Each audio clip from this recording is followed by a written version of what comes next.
So, we're back with this again. I purchased a little thingamajig. There's so much junk on my porch. I'm going to get a little bit out of the frame, but, you know, we'll live. I'm messy. You knew that. This is a spoke wrench. I got two kinds, and I'm glad I did. This is a spoke key, which I think I'll take on the road with me. That'll go in my little magic kit. And then this is a spoke wrench, and this will be for home jobs. They're numbered differently because this one technically is supposed to be for an electric motorcycle. But the thing is, the spokes on electric vehicles of the two-wheeled variety are pretty well all similarly sized. The point being, though, that your average 3 type of spoke key, the one with instead of 8 or 6 or however many this is, it's 8, yeah. Instead of that, it only has 3. Those are for traditional bicycle spoke sizes, which are teeny bitty smaller. And this has it. Like this is, let's see. This is the size I need. This is more like the normal size. So it's like a 3mm difference between those two. So this is normal. That's electric vehicle. So you need one like that. And I got one section just about worked out here, I think. Well, I also just tightened down the wheel, but you remember when I had to shove it really hard in the last video? No, I never posted it because I almost started swearing at the end and I got real mad. So at the end of my last spoke repair video, I got really frustrated because my use of a crescent wrench was starting to round over the spokes. And so I was realizing that I needed to order another part, which I did double over, and I'm really glad I did. And that I was not going to be able to get my bike to get up and running. So now my wheel is seated. Actually, it needs to be... And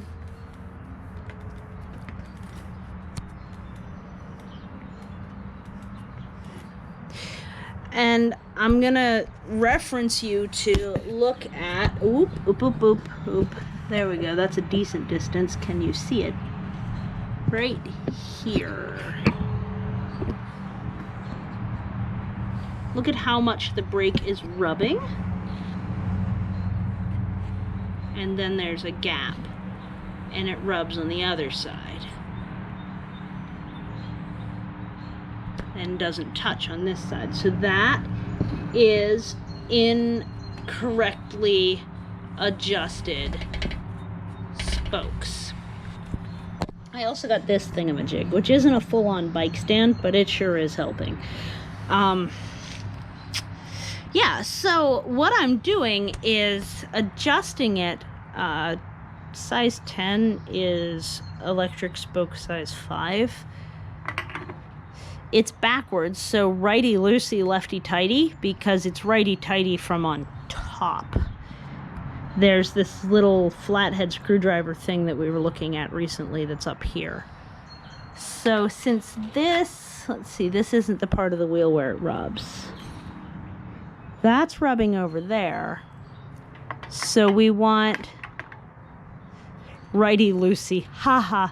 We want to let some pressure off on the spokes that are going toward this side. And then we want to put some pressure on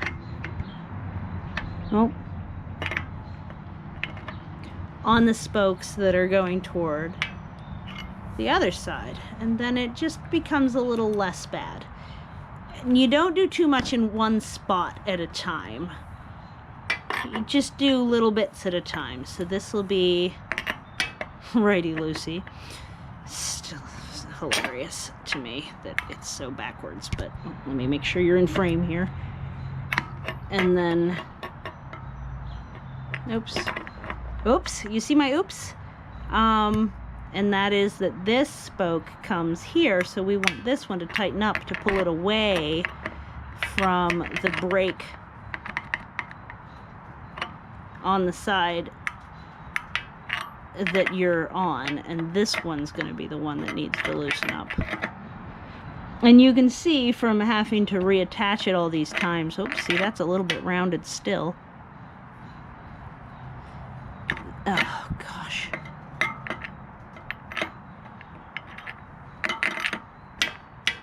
It keeps, that one's actually never going to work again. I ruined it. So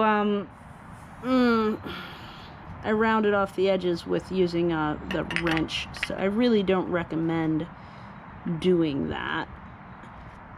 So, but you basically are just, and it gets difficult if this is in the way and stuff like that. So it seems likely that I'm going to have to actually take the tire back off before I am able to fully balance this, but we'll see. We'll see how that goes. The round one is sized based on standard nipple sizes for spoke gauges. So this 10 gauge, that's the really thick ones that I didn't end up needing to use this time. And then there's the 12. So 12 gauge is the size of these, or at least it should be. Let's try it. And luckily it's numbered on both sides. So here we go. We can loosen this. And that's why having a spoke key can be nice. It's better for tight spaces, but it's not great for one-handed operation. It's actually being really difficult. But there you have it. That's a spoke key versus a spoke wrench, and some information about the sizes related to, so like 6 would be, I actually need the smallest size on this one, so the next one that I do will be on this size 6. If I end up using one of the 10s, then size 6 is going to be the 10 gauge and size 5 is the 12 gauge. So I'm going to continue on this. I definitely need 2 hands for the spoke key, so I can't really show it to you. Plus, these videos, I don't have the ability to stitch them in. If I go over 8 minutes 51 seconds, then we have to stitch. So I'm going to say bye. I'm going to have a playlist pop up here so that if you want to see more about this bike, you can, and I'll talk to you later. Feel free to like, share, subscribe. Thanks so much. Bye.